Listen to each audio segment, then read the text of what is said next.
श्रीगुरुभ्यो नमः। हरि ओम्।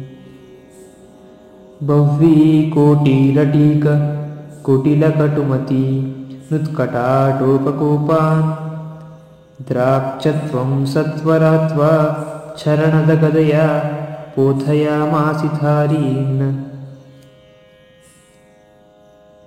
उन्मथ्या तथ्यमिथ्या त्ववचनवचना नुत्पतांस्थांस्ततान्यान् प्रायच्छस्वप्रियायै प्रियतमकुसुमं प्राणतस्मै नमस्ते।